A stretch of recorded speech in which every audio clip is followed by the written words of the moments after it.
안녕하세요. 쌍방울그룹 회장 김성태가 검언이라 부르는 최측근이자 쌍방울의 전주로도 알려진 임필순 씨가 김성태와 이재명 더불어민주당 대표 간 관계에 대해 사실은 얼굴도 한 번 본 일도 없고 사실은 통화도 안 했다라고 한 5개월 전 통화 녹취록이 확인되면서 파장이 일고 있는데요. 이재명 재판들이 모두 그렇듯 쌍방울 대북 송금 사건 역시 검찰의 목줄이 잡힌 김성태 등의 바뀐 증언에만 의존해 이재명 대표 등을 사냥하고 있는 것이기에 해당 녹취록이 가지는 파장은 분명 크다고 하겠습니다. 민주당 검찰독재대책위원회는 29일 오후 두 차례의 기자회견을 열었는데요. 이들은 이날 두 번째 기자회견에서 전날 시민언론 뉴탐사의 보도 내용을 인용해 녹취록에서 드러난 사실이 크게 세 가지라고 강조했습니다. 이들은 우선 쌍방울그룹은 최소한 2018년 중반부터 독자적으로 히토류 선점을 위한 대북사업을 추진한 것이라며 대북사업의 목적은 북미관계의 급진전에 맞춰 북한의 히토류를 선점하는 데 있었다고 강조했습니다. 실제 쌍방울의 대북사업은 마그네사이트 첨단 가공기술을 보유한 장원테크와 매장량 측정 기술을 가진 KG건설을 두 축으로 하여 진행됐는데요. 그 밖에도 서울에서 북한 냉면 식당인 옥류관을 열 계획까지 있었다는 겁니다. 이화영 전 경기도 평화부지사에게 주명을 선고한 신진우 부장판사의 판결문에 따르면 이화영 전 부지사가 김성태에게 부탁해 쌍방울이 대북사업을 시작한 것으로 보인다라고 했지만 녹취록에 따르면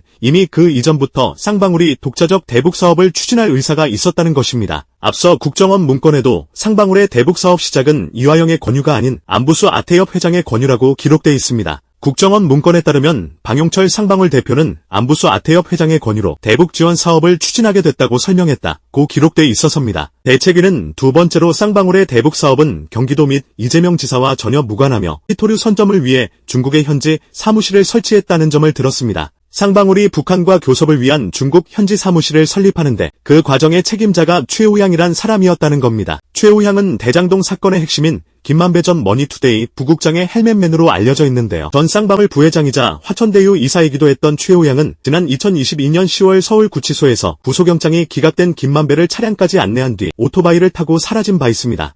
대책위는 북한의 히토류 선점을 위한 쌍방울 대북 사업은 경기도와 하등 상관이 없고 이화영은 당시 쌍방울이 여야 정치권 양측의 보험을 두는 차원에서 사회이사로 채용했을 뿐이라며 사건이 얽히고 설킨 틈에 검찰의 조작에 의해 이재명 지사와 연결되었을 뿐이라고 강조했습니다. 실제 임필순 씨는 통화에서 거기다 왜 이재명이 들어가냐? 왠지 이화영이 이재명 밑에 있었던 거고 그거 끈앞풀로 거기다 덮어 씌운 거고 재수없게 끌려 들어간 것이라며 저기 이재명이란 사람이 얼마나 딱딱하고 한계를 잘 짓는 사람인데 거기 히토류 해주기 위해서 한 발자국도 움직일 사람도 아니다라고 거듭 강조합니다. 대책위는 세 번째로 검찰의 짜맞추기 수사를 입증한다라며 김성태 회장이 원치 않게 제3자, 즉 이재명 지사를 연루시키게 된 것이며 이는 검찰의 강압 수사 때문이라고 밝혔다.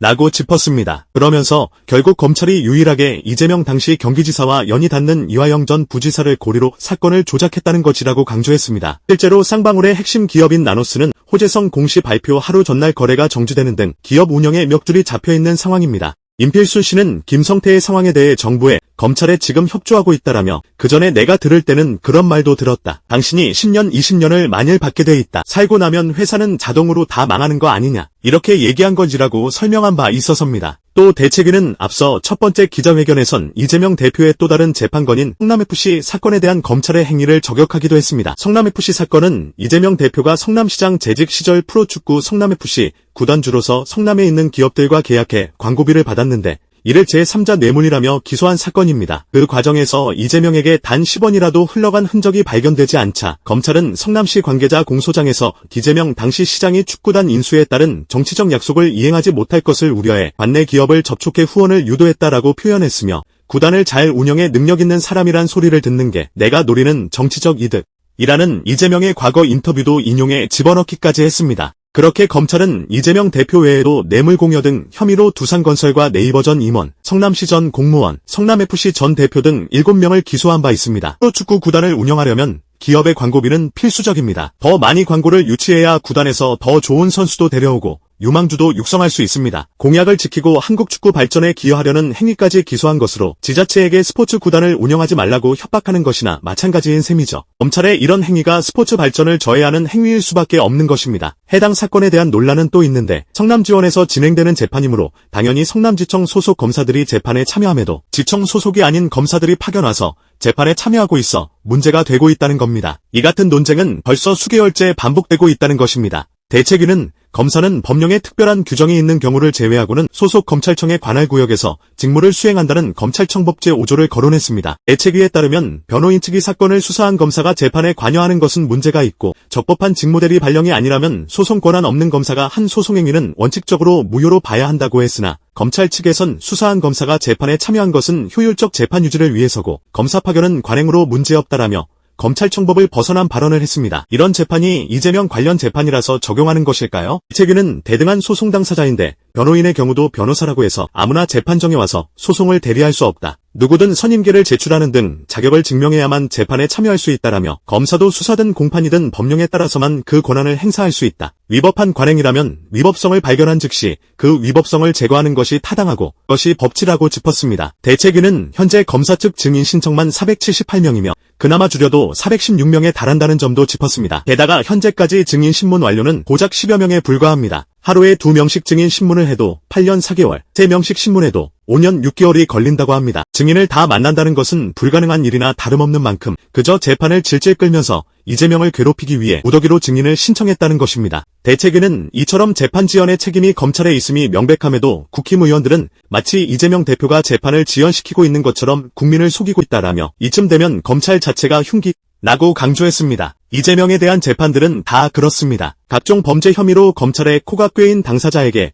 형을 낮춰줄 테니 이재명을 잡을 수 있도록 협조하라. 이런 식으로 형량거래를 한다는 구설수부터 무죄가 확실한 사건에 지연 전략을 써서 이재명의 이미지만 실추시키려는 그런 수법들이 동원되고 있는 것입니다. 그런다고 이재명 대세론이 꺾일 리도 없는데 말입니다. 김건희의 공천 개입 파동, 즉 명태균 관련 보도가 여기저기서 쏟아져 나오고 있지만 이를 담당하는 창원지검의 수사 의지가 전혀 보이지가 않다는 것입니다. 경상남도 선거관리위원회는 지난해 12월 명태균을 고발했지만 창원지검은 이 사건을 검사가 없는 수사과에 배당해 방치한 바 있습니다. 즉 중요하지 않은 사건으로 분류해 놓았다는 것입니다. 수사관은 올해 초 명태균을 한 차례 소환했을 뿐입니다. 뒤늦게 창원지검에선 지난 9월 30일 명태균의 자택을 압수수색했는데요. 정작 휴대전화는 포렌식 절차를 거쳤는지도 의문을 갖게 할 정도로 바로 당일 돌려줬다는 것입니다. 게다가 명태균은 검찰이 여론조사업체 미래한국영구소를 압수수색하기 한 달 전 미리 짐을 한 공인중개사 사무소로 옮겼다는데요. 그러나 창원지검은 한참 뒤에야 해당 사무소를 압수수색했다고 합니다. 반면 내부 고발을 한 강혜경 씨에 대해선 창원지검이 5차례 소환조사를 했다고 합니다. 왜 명태균은 가만두고 고발자만 매번 수사하는 것일까요? 강혜경 씨는 지난 5월 명태균 그리고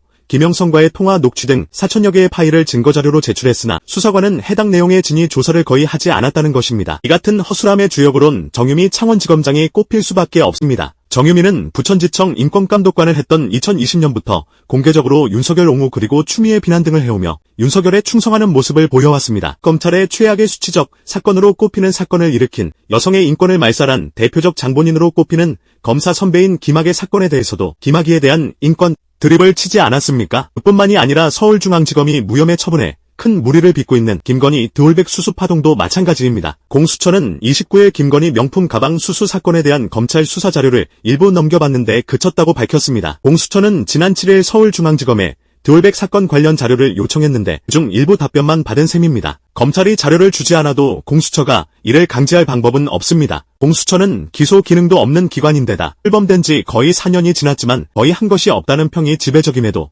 이런 식물 공수처마저도 발목 잡고 있는 격입니다. 민주당은 검찰의 이런 행위에 김건희 충견이란 호칭을 썼습니다. 윤종군 원내대변인 논평을 통해 검찰은 왜 중대범죄의 피의자이자 증거인멸을 자백하고 있는 명태균 씨를 구속하지 않은가? 왜 윤석열 부부는 명 씨를 고발하기는커녕 아무런 조치도 취하지 않고 있나라며 내가 입 열면 탄핵하야라는 명 씨의 협박이 면피용 늑장 수사의 원인이냐라고 질타했습니다. 김건희가 운영하던 전시기획 운영사인 코바나 컨텐츠가 사업 목적에 부동산 임대 및 전대업이 추가된 것으로 드러났습니다. 뇌물성 후원 여부로 논란이 됐던 코바나 컨텐츠는 윤석열 정권 출범 이후 휴폐업한 것으로 알려졌고 올해 초에는 서울 서초구 아크로비스타 지하에 있던 코바나 컨텐츠 사무실도 문을 닫았다는 소식이 전해진 바 있습니다.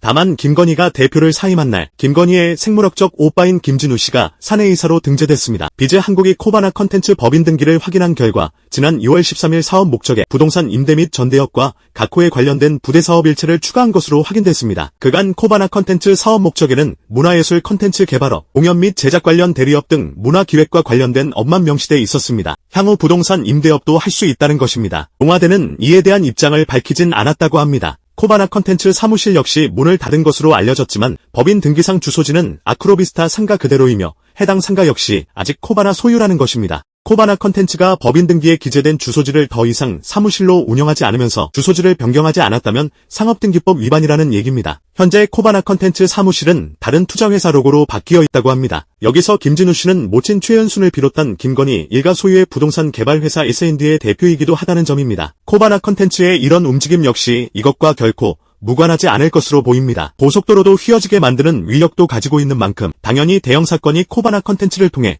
일어나지 않을까라는 짐작입니다. 오늘도 감사합니다. 늘 건강하십시오.